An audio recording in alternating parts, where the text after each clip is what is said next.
अस्सलाम वालेकुम dear student. तो जो आज जो है हमारे पास लेक्चर नंबर 13 है, जिसमें जो है हम एक्सरसाइज नंबर 1.4 करवाएंगे, ठीक है ना। तो इसमें पहला क्वेश्चन हमारे पास ये है, कहते हैं कि आप शो कर ले कि हमारे पास जो गिवन मैट्रिक्स, मतलब ये जो मैट्रिक्स आपके पास चार्ट दिया हुआ है, कहते हैं कि आप सिर्फ ये बताएं कि ये मल्टीप्लिकेशन के लिए पॉसिबल है या नहीं है। तो सिंपल ही बात है। अब फॉर एग्जांपल मैंने ए ले लिया और बी को मैं देख रहा हूँ। एक ए क्या है, मैं आपको सिर्फ एक बता रहा हूँ, फिर मैं डायरेक्टली लिखूंगा ए बी ये है। और बी मैट्रिक्स मैंने एक उठाया, फॉर एग्जांपल मैं कहता हूँ, ठीक है। ये क्या है, पी क्यों है या नहीं है। तो आप सिंपल ही देख ले, पहले में कितने कॉलम है, एक ही कॉलम है या नहीं है।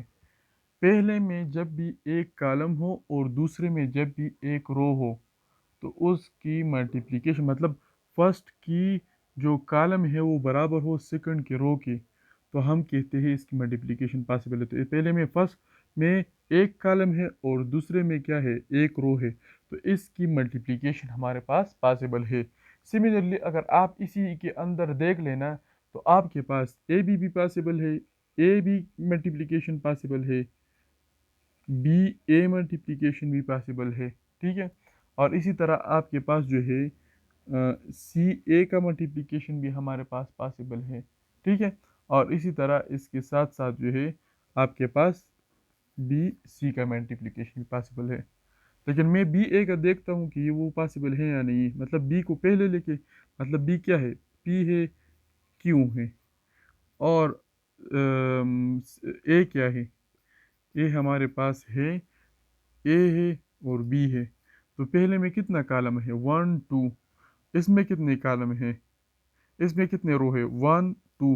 तो हमारे पास देखें, इसके अंदर दो कॉलम बन गए ना, पहले में दो कॉलम, दूसरे में दो रो बन गए ना। तो हम कहेंगे कि बी ए मल्टीप्लिकेशन भी पॉसिबल है। इसी तरह आप देख ले, सी ए भी देख ले और बी सी भी देख ले, इसका मल्टीप्लिकेशन हमारे पास पॉसिबल है, ठीक है ना। तो इसको हमने नाम दे दिया कि ये वाला जो मैट्रिक्स है, इसकी मल्टीप्लिकेशन हमारे पास पॉसिबल है। इसके बाद जो है हम क्वेश्चन नंबर 2 करेंगे। तो ये हमारे पास रहा क्वेश्चन नंबर 2। क्वेश्चन नंबर 2 में हमारे पास एक ए मैट्रिक्स सी दिया हुआ है, बी ये दिया हुआ है। कहते हैं आप पहले ये बता दें कि ए बी का मल्टीप्लिकेशन पॉसिबल है। फिर कहते हैं आप फिर ये बता दें कि बी ए का मल्टीप्लिकेशन पॉसिबल है, पहले ये बता दें। और जिसका पॉसिबल है उसको मल्टीप्लाई भी साथ कर ले, ठीक है। तो सबसे पहले अगर हम ए और बी को मतलब इस पहले पार्ट को करेंगे तो क्या जाएगा, मतलब ए मैट्रिक्स मैंने ले लिया, क्या जाएगा, -1 2 0 1। और बी मैट्रिक्स मैंने ले लिया 3 2, ये मैंने ले लिया, पहले पार्ट में करता हूँ, ठीक है। तो अब इसके अंदर कॉलम देख ले, एक कॉलम दो कॉलम, इसके अंदर देख ले वन रो टू रो। तो मतलब number of column first matrix के बराबर है number of row of second matrix. तो मतलब मल्टीप्लिकेशन पॉसिबल है। तो मल्टीप्लिकेशन पॉसिबल है तो हम सिंपल मल्टीप्लाई भी करेंगे। तो किस तरह करेंगे, -1 multiply by 3 plus 0 multiply by 2। तो अब ये दूसरा दूसरा कॉलम नहीं है ना, तो हम डायरेक्टली नीचे में जाएंगे। 2 multiply by 1, 2 multiply by 3 plus फिर 1 मल्टीप्लाई बाई 2। तो क्या आ जाएगा, 1 क्रॉस बी से क्या आ जाएगा, A क्रॉस बी से -3, और इससे 2 क्रॉस 3 6, और 6 + 2 8। तो A क्रॉस बी हमने कर लिया। अब B क्रॉस A, तो मतलब क्या हुआ कि बी को पहले लिखो और ए को बाद में लिखो। तो मतलब क्या हुआ, बी को पहले लिखो 3 2, और बी हमारे पास क्या है, मतलब मल्टीप्लाई बाई बी। तो मल्टीप्लिकेशन में हमारे पास क्या है, ये वाला है, ये हमने ले लिया -1 0 2 1। तो अब सिंपल देख ले, इसके अंदर कितने कॉलम है, एक ही कॉलम है ना। इसके अंदर रो देख ले 1 2। तो मतलब कॉलम जो है वो रो के बराबर नहीं है, तो हम कहेंगे B cross A multiplication not possible, ठीक है। तो इसको हमने नाम दे दिया क्वेश्चन नंबर 2। इसके बाद जो है हम क्वेश्चन नंबर 3 करवाएंगे। तो ये हमारे पास रहा क्वेश्चन नंबर 3, ये बिल्कुल सेम ही है, सेम, ठीक है। तो कहते हैं पहले पार्ट में कहते हैं कि ए को बी के साथ मल्टीप्लाई कर लो, दूसरे में कहते हैं सी को डी के साथ। तो ये मैंने 4-5 बार बता लिया, आगे भी बताऊंगा, ठीक है ना। तो इस क्वेश्चन को आप जो है खुद कर ले। अगर किसी को भी किसी जगह पे प्रॉब्लम हो तो आप मुझसे कमेंट में पूछ भी सकते हो। तो ये रहा हमारे पास क्वेश्चन नंबर 4। तो इस क्वेश्चन नंबर 4 में हमारे पास सिंबल कहते हैं कि ए बी को फाइंड कर लो, और दूसरे पार्ट में कहते हैं कि क्या बी ए का एग्जिस्टिंग होना है या नहीं। मतलब ए बी को पूरा हम सॉल्व कराएंगे, बी ए में सिर्फ बताना है कि क्या इसकी मल्टीप्लिकेशन पॉसिबल है या नहीं। तो सिंपल अगर हम पहले पार्ट को उठाए तो इसमें ए बी को मल्टीप्लाई करना, तो हम ए क्रॉस बी लिखेंगे। तो ए मैट्रिक्स क्या है, 2 1 3 0 -1 4, और बी क्या है, वो 1 2 0 1 है। तो पहला सब सिंपल देखिए, सरना हुआ पूरे दिन कैलकुलेशन कर लो, फिर आंसर जो है गलत आ जाए। अब देखिए इसके अंदर कितने कॉलम है, 1 2, 2 कॉलम है, इसके अंदर कितने रो है, 1 2।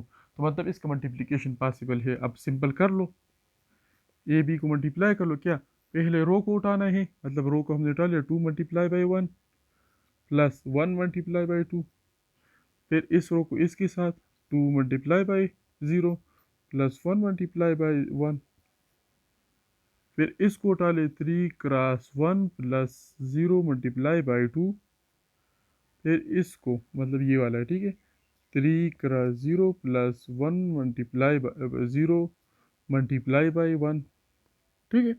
इसी तरह आप इसको कर लो -1 × 1 प्लस 4 × 2, फिर -1 × 0 प्लस 4 × 1। तो सिंपल हमारे पास क्या आ जाएगा, ए क्रॉस बी क्या आ जाएगा, यहाँ से 2 प्लस 4, इधर से 3 1 × 3, और ये यहाँ पर 0 तो 3, और इधर से -1 प्लस 8 तो 7, ठीक है। सिंपल एडिशन ही है, इधर से हमारे पास 1, इधर से हमारे पास 0, इधर से हमारे पास 4, ठीक है ना। तो हमने ए को बी के साथ मल्टीप्लाई कर लिया। अब क्या कहते हैं कि क्या हमारे पास जो बी है, बी बी ए का मल्टीप्लिकेशन पॉसिबल है या नहीं है। तो हम बी पहले लिखेंगे और ए को बाद में लिखेंगे। तो बी क्या है, 1 0 2 1, और मल्टीप्लाई बार हमने उधर लिखा है, ठीक है। और इधर से 2 1 3 0 -1 4। तो इधर देख ले नंबर ऑफ कॉलम कितने हैं, 1 2, इधर रो कितने हैं, 1 2 3। तो number of column first matrix के not equal to number of row of second matrix के। तो हम कह सकते हैं इसका मल्टीप्लिकेशन पॉसिबल नहीं है, नॉट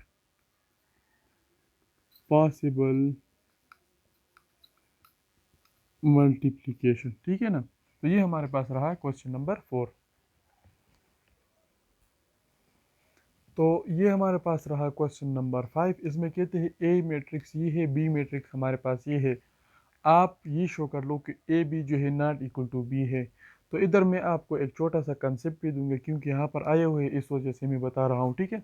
हमने मतलब 3 वाला पढ़ा हुआ है, एसोसिएटिव, डिस्ट्रीब्यूटिव, एसोसिएटिव, डिस्ट्रीब्यूटिव है, ठीक है, और मल्टीप्लिकेटिव, ठीक है। तो हमारे पास क्या है, मतलब जब हम एडिशन में देखे तो हमारे पास A plus B equal to B plus A था, ठीक है। और इसी तरह हम जब A plus B plus C और ए प्लस बी हम कर लेते, प्लस सी कर लेते, तो ये भी हमारे पास होड़ होता है। इसको हम कहते हैं एसोसिएटिव वाला, ठीक है। और इसको हम कहते हैं कमोटेटिव वाला, ठीक है। पहले कमोटेटिव, फिर दूसरा एसोसिएटिव, और तीसरा डिस्ट्रीब्यूटिव। मतलब ए प्लस बी सी, ठीक है। ये हमारे पास था, तो हमने कहा था A plus B into B plus A, B plus sorry, ये हम इधर से लाइन मिटाएंगे और ए प्लस सी हमारे पास आ जाएगा, ठीक है। ये कहा था। अब जो मैट्रिक्स के मल्टीप्लिकेशन के अंदर है, ये मैं सिर्फ शॉर्टकट बता रहा हूँ। जब कभी भी ए बी आ जाए ना, तो ये हमेशा नॉट इक्वल टू बी ए होगा। तो मतलब जो कमोटेटिव वाला है वो सिर्फ एडिशन में होल्ड करती है, और जो हमारे पास मल्टीप्लिकेशन है उसमें होल्ड नहीं करता। और ये जो दो लॉ है ये हमारे पास मल्टीप्लिकेशन में भी होल्ड करते हैं, और इसके साथ साथ जो है हमारे पास एडिशन में भी हमारे पास होल्ड करते हैं, ठीक है ना। तो ये अगर आप देख ले, इसमें क्या कहा था कि ए बी को मल्टीप्लाई कर लो फिर बी ए को मल्टीप्लाई कर लो और शो कर लो कि ये नॉट इक्वल टू, ठीक है। तो ये हमारे पास चूंकि कम्यूटेटिव वाला है, और अभी भी मैंने बता लिया कि कम्यूटेटिव वाला मल्टीप्लिकेशन में होल्ड नहीं करता। अब आप देख लेंगे भी, ठीक है। तो हमने ए बी ले लिया। अब आप देख लें क्या मतलब, ए मैट्रिक्स हमने ले लिया 1 1 1 0 0, बी मैट्रिक्स ले लिया 0 1 0 0। अब आप ए बी को देख लें, अगर वैसे मैं डायरेक्टली लिख लूँ आप कुछ, ठीक है, ये मतलब 1 multiply by 0 plus 1 multiply by 0 इसके साथ, ठीक है। फिर 1 मल्टीप्लाई बाय 1, फिर 1 प्लस 1 मल्टीप्लाई बाय 0, इधर 0, ठीक है। मतलब इससे फाइनल 0 ही आ जाएगा, आप इसको मल्टीप्लाई कर ले, ठीक है। वैसे टाइम ज़ाया होते, ठीक है। तो इधर से हमारे पास क्या आ जाएगा 1 0, इधर से हमारे पास क्या 1, और इधर से हमारे पास क्या, हमारे पास 0 आ जाएगा, ठीक है ना। तो ये हमने ए भी फाइंड कर लिया, अब हम बी ए फाइंड करेंगे। तो अब जो है हम जो है बी ए को मल्टीप्लाई करेंगे, तो बी ए को आप मल्टीप्लाई कर लो, सिंपल ही है।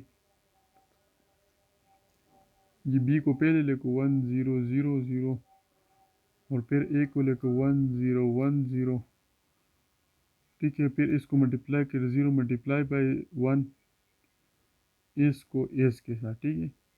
1 प्लस 0 1 मल्टीप्लाई बाय 0, फिर 0 multiply by 1 plus 0 1 multiply by 0, ठीक है। इधर से इन दोनों से हमारे पास जब ये ज़ीरो होना और ये टर्म में भी साथ ज़ीरो हो, मतलब पहले टर्म में हमारे पास ज़ीरो होना, तो डायरेक्टली आप ज़ीरो भी लिख सकते हो, ठीक है। मतलब ये आपके पास शॉर्टकट भी हो सकते हैं। ये देखिए 0 0 है, तो यहाँ पर हमारे पास डायरेक्टली इसका आंसर 0 आएगा, ठीक है। इधर से हमारे पास क्या आ जाएगा 0, इधर से हमारे पास 0, इधर से हमारे पास 0, इधर से हमारे पास 0। तो अगर आप देख लीजिए क्या है, बी ए है, बी ए ये है, और ए बी हमारे पास ये है। तो हमारे पास ए बी बी ए के बराबर है नहीं है, तो हम कहेंगे A B is not equal to B, ठीक है।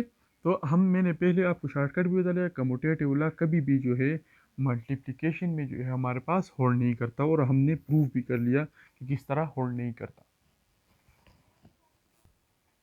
तो ये हमारे पास क्वेश्चन नंबर 6 है, ये भी सिंपल ही है। क्या है, कहते हैं ए मैट्रिक्स ये है, आप पॉइंट ए क्रॉस ए कर लो। तो ए क्रॉस ए हमने कहा है ना, तो इसका मतलब ये नहीं कि हम अब दूसरा ए मैट्रिक्स कहाँ से ढूंढेंगे, इसका मतलब सेम ही है। मतलब ए मैट्रिक्स को दो बार लिख लो, 0 1 0 0, ठीक है। और फिर इसको मल्टीप्लाई कर लो 0 1 0 0।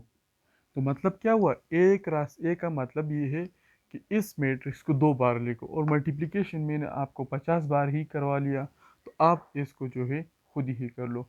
तो इस लेक्चर के लिए इतना ही काफ़ी है। नेक्स्ट लेक्चर में इंशाल्लाह question number 7 to question number जितने भी 12 है, जितने भी है वो हम करेंगे। ओके जी, अल्लाह हाफिज़।